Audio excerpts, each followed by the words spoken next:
Assalamualaikum warahmatullahi wabarakatuh. Selamat berjumpa kembali dengan channel Belagama. Pada kali ini kita coba mereview debat antara Uti Watimena dengan The Apologist Muslim ya, atau ya The Muslim Apologist from Malaysia ya, yang bernama Pak Evi ya, Mrs. Evi, oke. Dengan moderator Pak Dondi Tan ya dari Geraha Mualaf. Ya, oke. Coba lihat dulu ya bagaimana mereka berdebat. Temanya adalah mana yang paling murni firman Tuhan, apakah Quran atau Alkitab. Nah, di sini ada kendala gap ya, gap informasi yang menunjukkan intelektualitas Uti Watimena ini kurang ya. Dia menunjukkan pertama, loh kok debatnya kayak gini katanya. Harusnya kan debatnya tentang perbedaan Quran dan Alkitab. Berarti dia sudah tidak paham masalah judul yang diajukan oleh moderator. Yang kedua, ketika di sini sebelum berdebat diberikan waktu 7 menit untuk berbicara masing-masing. Si Uti minta lebih kurang, jangan 7 menit tapi 5 menit. Biasanya pendebat minta lebih lama. Berarti Uti Watimena ini apa? Kurang apa? Kurang. Intelijensinya kurang. Cara berpikirnya pun memorinya gitu ya, mengingat sesuatu itu kurang. Dia pernah menyatakan bahwa saya hampir lupa dengan apa yang Bapak katakan katanya. Berarti dia ini kurang kan ya. Pertama kurang akademisi, penjawabannya itu terlalu umum gitu. Kayak debat-debat kusir gitu, tidak based on data gitu ya. Based on data berarti kan berdasarkan data gitu loh. Kalau orang mengkritisi Matius ayat berapa, pasal berapa, harusnya dia mengcounter harusnya, tapi dia menjawab dengan secara umum. Mari kita dengar bagaimana mereka berdebat ya. Ada juga yang bilingual, ada juga yang bahasa Inggris ya. Yang omongan bahasa Inggris Uti nanti kita coba terjemahkan. Oke, next. Kan mempersilahkan pembicara yang lain dengan kode go ahead. Ya, CLV ya. Okay, right. Go ahead now. If I switch to one UT, yeah. Yeah. Okay. So I hope everything clear for both of you. Yeah, jelas. Ya, saya harap semuanya clear ya untuk both of you, untuk semua kalian, untuk kedua kalian ya. Oke, next. Jelas, ya. Okay, so we will start now. Kita akan mulai sekarang. Ya, Brother Elvi will start the arguments or the Brother LP berarti dari Muslim Apologist akan memulai presentasinya, opening statement. presentation. Okay. So Brother Elvi, you can start now. Okay. Assalamualaikum, salam sejahtera kepada para penonton sekalian, sama ada dari Malaysia atau dari Indonesia atau from anywhere in the world. Okay. Sebenarnya saya sediakan slide ini dalam bahasa Melayu, jadi kebanyakannya dia akan berada dalam bahasa Melayu, tapi there will be some quotes in English. So admin please tolong letakkan slide di tengah ya. Ya, baik. So the topic is kitab manakah yang layak diyakini sebagai firman Tuhan, Al-Quran atau Bible. Ya. Jadi di sini saya ada Quran dan di sini saya ada Alkitab ataupun Bible dalam bahasa Melayu ya. Ya.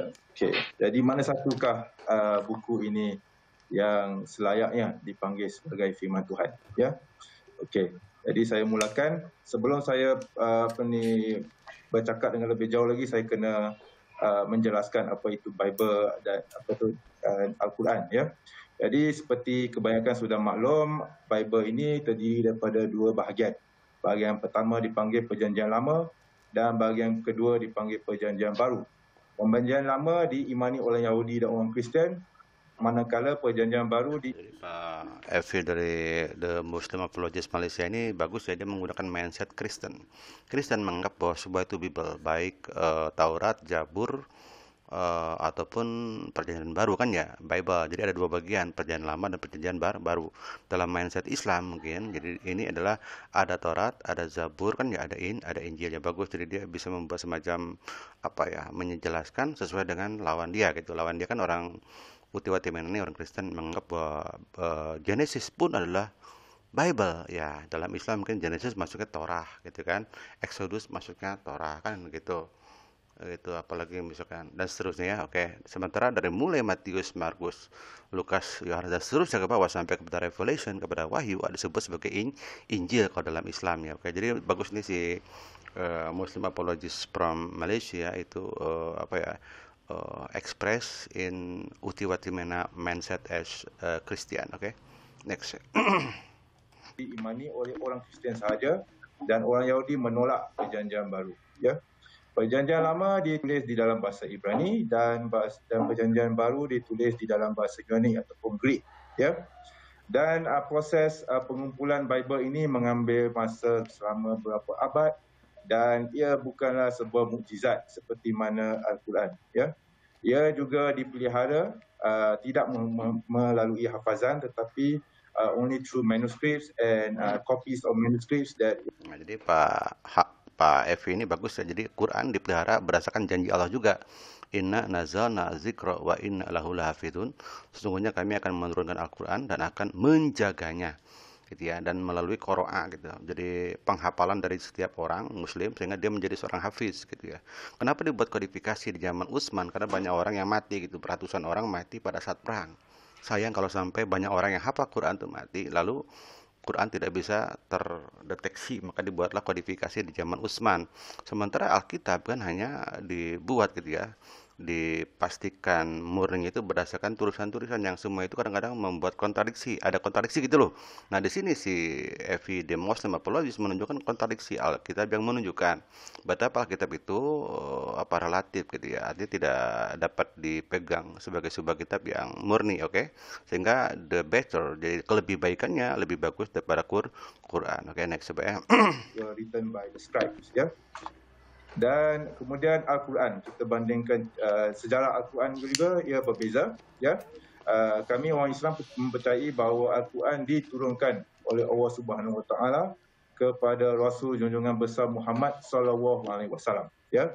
Dan wahyu ini diturunkan dan berlaku selama 23 tahun, ya.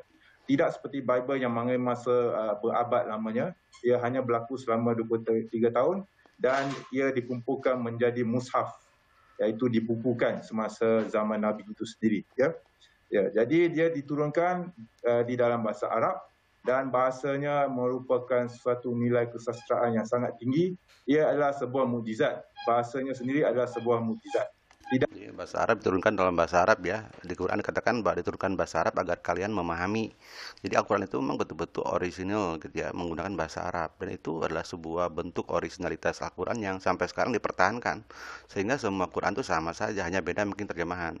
Terjemahan Syiah begini, terjemahan dari Wahabi begini, terjemahan dari NU begini, dan seterusnya. Tetapi Al-Qurannya adalah tetap gitu kan, tidak pernah berubah. Sebenarnya dalam agama dan Arab gitu ya, betul-betul diturunkan dalam bahasa Arab karena Nabi Muhammad pun orang Arab dan umat-umat di sekitar beliau waktu itu gitu ya, para sahabatnya adalah orang-orang Arab yang tentu harus memahami dong apa yang diturunkan. Sementara Bible kan diturunkan dalam bahasa Bible kalau memang betul-betul adalah ucapan Yesus, kan Yesus berkata dalam bahasa Aramaik atau bahasa Ibrani. Pertanyaannya kenapa kok Bible dari mulai Matius, Markus, Lukas, Yohanes sampai kepada Wahyu kok ditulisnya dalam bahasa Greek, bahasa Yunani? Ini jelas kan adalah campur tangan dari Romawi yang menjadikan Kristen sebagai agama negara kan gitu di Konsili Nisea 325 gitu ya. Harusnya Bible itu diturunkan dalam bahasa keseharian Yesus, yaitu apa? Bahasa Aramaik atau bahasa Ibrani. Kenapa kok dibuat dalam bahasa Yunani yang nonsen, yang ada beberapa hal yang nonsen? Contoh misalkan kata-kata Yahweh. Yahweh kan dalam bahasa Aramaiknya atau dalam bahasa Arabnya lah yang satu rumpun. Ingat ya, Arab satu rumpun dengan bahasa Ibrani. Yahweh adalah Ihyahul Ladhiyah, hidup yang hidup gitu loh, atau Al-Hayyu wa Yuhyi dalam teologi Islam. Asma Allah kan gitu demikian. Sementara dalam Bible disebutkan I am that I am. Aku yang aku adalah aku. Ini kan jelas tidak matching, tidak mengarah kepada sebuah pemaknaan tentang apa itu Yahweh. Oke, itu contoh diantaranya. Itu apa? Ini karena kendala-kendala terjemahan. Ya, contoh misalkan Yesus berkata, engkau menyebutku guru dan Tuhan. Apa? Yu'allimuni kan ya. Angtum ud'uni apa ya, mu'aliman wa sayyidan, engkau menyebutku guru dan Tuhan. Dalam bahasa Arab kan, diterjemahkan dalam bahasa Greek beda lagi. Ketemulah kurios. Kurios berubah lagi jadi Lord. Dalam Islam disebutnya Lord adalah Tuhan. Engkau menyebutku guru dan Tuhan. Nah, deviasi kata Tuhan dari karena terlalu banyak cabang-cabang gitu loh, dari bahasa Aramaik lari ke bahasa Yunani, lari ke bahasa Indonesia. Kalau dalam Arab nggak bisa. Sayyidan itu ya hanya untuk manusia. Engkau menyebutku guru dan Tuhan, titik, nggak ada lagi. Pemaknaan untuk Tuhan tidak ada. Kok kenapa jadi Tuhan? Melalui kurios, melalui Lord, melalui LAI misalkan. Demikian maksudnya. Next ya. Tidak ada sesiapa yang boleh meniru atau mengikuti gaya bahasa Arab yang diwahyukan di dalam Al-Quran sehingga ke hari ini. Ya. Dan Al-Quran ini dia terpelihara melalui hafazan dan melalui teks manuskrip. Tetapi orang Islam kebanyakannya secara umumnya menghafal Al-Quran ini. Kita tidak terlalu bergantung kepada teks manuskrip. Ya, ini bagus. Jadi Quran betul pada hafalan, karena Quran sendiri kan artinya adalah qoro'a. Qoro'a berarti bacaan, berarti Quran berarti bacaan. Jadi Quran itu memang betul dulunya nggak disetting untuk menuliskan. Nabi pun tidak ingin menuliskan daripada sahabat tuh untuk sekedar arsip saja. Quran tidak diingatkan oleh Nabi untuk dibuat kodifikasi lah gitu.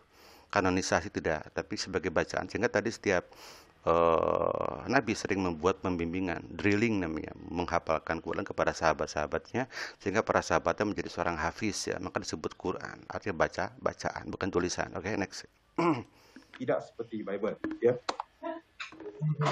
Jadi inilah persoalan yang kita semua mahu dijawabkan, iaitu yang manakah layak diyakini sebagai firman Allah.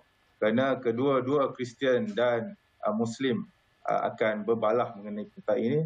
Jadi orang Kristian akan berkata bahawa Bible ini merupakan firman Allah, maka manakala orang Islam tentunya akan mengatakan bahawa Al-Quran ini adalah mukjizat daripada Allah, maka ia adalah selayaknya dipanggil sebagai firman Allah. Jadi saya ingin memberikan sebab-sebab mengapa saya percayai bahawa Al-Quran ini merupakan firman daripada Allah Subhanahu Wa Taala. Ya, tidak ada duanya, tidak ada tiganya, tidak ada Bible. Bible itu bukanlah firman daripada Allah Subhanahu Wa Taala. Ya. Jadi poin yang pertama ialah dari segi teks. Apabila kita melihat teks sejarah Al-Quran dan Bible ini, kita mendapati bahawa Al-Quran ini adalah terpelihara teks dan maknanya. Ini sudah dijanjikan oleh Allah Subhanahu Wa Taala. Ada di sini pendekatan yang dibuat oleh Mr. Effie dari The Muslim Apologist Malaysia, dia menggunakan namanya studi teks gitu ya, atau kritik teks ya. Quran katanya terpelihara dari segi kata-katanya. Memang betul ya, sesuai dengan janji Allah kan. Inna nazalna dzikra wa inna lahu lahafidun. Sementara Bible banyak kontradiksi gitu ya, antara satu dengan yang lainnya. Misalkan sebarkanlah ya, Injil ke semua makhluk. Berbeda dengan dalam Matius, itu Markus tadi ya. Dalam Matius sebarkanlah Injil ke semua bangsa. Bangsa menjadi makhluk kan berbeda. Oke, demikian. Juga berkontradiksi dengan Matius sebelumnya kan. Sebarkanlah ini kepada Bani Israel, jangan kau dekati Samaria misalkan. Itu Matius 4 paling nggak tahu ya. Nah, itu kan kontradiksi. Oke, itu namanya studi kritik teks yang bersifat horizontal ya, membandingkan beberapa pasal demi pasal dalam kitab yang sama atau kitab yang lainnya untuk satu tema tentang penyebaran atau perintah agung lah atau apalah ya. Demikian. Next. Di dalam ayatnya bahawa Allah akan memelihara teks ini daripada segala kerosakan, dan sehingga ke hari ini janji ini ditepati. Manakala Bible ini ia telah mengalami kerosakan teks dan pelbagai kecelaruan makna. Jadi sebelum ini saya pernah menyebut di dalam ceramah yang dahulu mengenai contoh-contoh kerosakan teks ini, tetapi saya akan berikan beberapa contoh lagi di sini. Okey, apakah kerosakan teks dan kecelaruan makna yang dimasukkan di sini? Kerana saya tahu mungkin Kristian tidak akan setuju dengan pernyataan ini. Jadi mula-mula kita kena tanya dahulu soalan ini. Mana satukah Alkitab yang merupakan firman Allah? Adakah ia adalah Alkitab Katolik yang mempunyai 73 buah buku? Adakah ia merupakan Alkitab Ortodoks, Gereja Ortodoks yang mempunyai 79 buah buku? Adakah Alkitab Protestan yang mempunyai 66 buah buku itu? Ini kan Pak Epi pinter ya, dia menyebutkan bahwa dalam denominasi Kristen itu mengakui ya kitabnya itu beda-beda. Alkitab Katolik Roma ya 73 buah buku. Alkitab Ortodok ya, berarti ini dulunya dari Roma Timur ya. Di Bizantium lari ke Rusia kemana kan ya, termasuk Syria gitu ya, 79 buku kan gitu. Alkitab Protestan pecahan daripada itu 66 buku di Eropa banyaknya. Alkitab Ethiopia di Afrika 81 buku. Jadi ini rancu ini, terlalu banyak kitab-kitabnya, mana yang benar kan gitu. Demikian, ini bagus juga ini sebuah kritik ya. Next, sebuah fakta yang harus dijawab gitu. Itu firman daripada Allah, ataupun adalah Alkitab Ethiopia yang mempunyai 81 buah buku, iaitu buku-buku yang paling terbanyak antara semua jenis Alkitab ini ya. Ini dipanggil sebagai canon ya, canon of the Bible. So canon of the Bible ni mengikut gereja masing-masing mempunyai perbezaan yang ketara antara kesemuanya. Jadi sekiranya kita mahu mengetahui mahu tahu bahawa Bible ini merupakan firman daripada Allah, mana satukah Bible yang harusnya kita ikuti? Kerana kita tidak boleh kata bahawa kesemuanya itu firman daripada Allah, kerana kesemuanya mempunyai perbezaan buku. Ya. Jadi seterusnya, jika kita melihat teks Bible, sejarah teks Bible, manuskrip yang terdahulu daripada zaman 1st century, 2nd century dan seterusnya, ada beberapa kecelaruan di dalam teks. Jadi ini sudah diperdebatkan oleh para sarjana Kristian, okay, yang dahulu dan kini. Jadi contoh-contohnya ada di sini. Sebenarnya ada banyak, tetapi saya berikan 3 contoh saja. Ya. Jadi contoh yang pertama ialah cerita Yohanes pasal 7, 53 hingga ke pasal 8 ayat nombor 11. Yaitu ini cerita Yohanes 7:53 tentang Yesus menjumpai orang Samaria ya, Pagina, itu katanya gitu. Itu tidak ada dalam manuskrip awal. Artinya apa? Jadi kisah ini itu kisah tambahan ya. Setelah entah gimana, nggak tahu ya. Pokoknya ini tidak ada pada manuskrip Yohanes awal. Begitu lagi dalam Matius 16 ya. Itu dalam Matius 16 hanya berakhir di ayat 8 dalam manuskrip yang terawal. Jadi banyak kitab-kitab itu tidak murni dari awalnya gitu loh. Sering tambah sulam, revisi demi revisi. Ada lagi ayat 1 Yohanes 5:7 adalah palsu hanya pada footnote. Ini dia menyebutkan si Muslim apologist ini dari temuan dari Christian scholar sendiri kan gitu, dari ahli-ahli Kristen gitu. Jadi dia cukup bagus berbobot nih. Karena saya bilang tadi dia ini pernah menantang si David Wood. Dia mengatakan declare, I'll declare, I declare the open war namanya, perang terbuka ya. Dengan si David Wood menantang berdebat. Tapi sayang sekali dia ini dibunuh nampaknya. Kalau saya lihat di channelnya Christian Prince, dia dibunuh sama Christian Prince ini. Dilaporkan bagaimana sehingga dia di-banned kalau nggak salah. Ini channelnya di-banned kalau nggak salah. Dengan tuduhan seks, anak lah nggak tahu ya. Ini. Jadi dia menantang David Wood, termasuk hebat juga, bisa dalam 2 bahasa. Tapi si Christian Prince dalam channelnya menunjukkan bahwa dia ini di-banned oleh dia, dilaporkan bagaimana nggak tahu ya. Pokoknya dia tuh intisarinya channelnya tuh dibuat out gitu ya, take down gitu. Oke, next. Cerita di mana Yesus telah berjumpa dengan wanita yang berzina, ataupun di dalam dalam Christian scholars dipanggil sebagai pericope adultery. Ya. Jadi keseluruhan cerita ini tidak wujud dalam manuskrip yang terawal. Ya. Jadi bagaimanakah Kristian mahu mengimani cerita ini? Sebab cerita ini sangatlah terkenal ya, apabila Jesus pergi jumpa dengan wanita yang berzina itu, kemudian ada orang Yahudi mahu membaling batu ke arahnya, kemudian Jesus kata let those without sin throw the first stone, kemudian orang Yahudi tidak jadi untuk membaling batu. Jadi cerita ini semuanya adalah palsu. Masalahnya cerita ini semuanya adalah palsu dan tidak betul. Tetapi Kristian sehingga ke hari ini masih menggunakan cerita ini sebagai asas ajaran mereka. Jadi bagaimana kita hendak mengatakan Alkitab ini atau Bible ini adalah firman daripada Allah jika terdapat cerita-cerita palsu seperti ini. Ya? Si Muslim apologist mengatakan bahwa studi Alkitab baik oleh Islam maupun oleh Kristen mengatakan bahwa Alkitab ini lemah gitu ya, penuh dengan tanda kutip ya rekayasa lah gitu kira-kira. Dan dalam Yesus Seminar pun dikatakan bahwa hanya 82%, ulang lagi ya, 82% Alkitab itu tidak ucapan Yesus. Berarti hanya 18% sajalah yang merupakan ucapan Yesus. Itu Yesus Seminar ya. Itu pakar-pakar yang bukan orang Islam loh itu, Yesus Seminar. Ini pun adalah studi kritik terhadap Alkitab. Alkitab banyak kontradiksinya sehingga tadi diragukan sebagai sebuah originalitas. Inilah jawaban bagi Dr. Deki di Verbum Veritatis yang menantang. Kenapa kok di buku-buku pelajaran agama Islam disebutkan bahwa Alkitab itu sudah berubah-ubah, kata si Deki. Deki doktor, nantang debat. Ada lagi yang preman kan, sarjana hukum pengangguran tuh. Papaya 88 tuh sarjana hukum tuh. Nggak jelas, pendeta bukan, ormas bukan.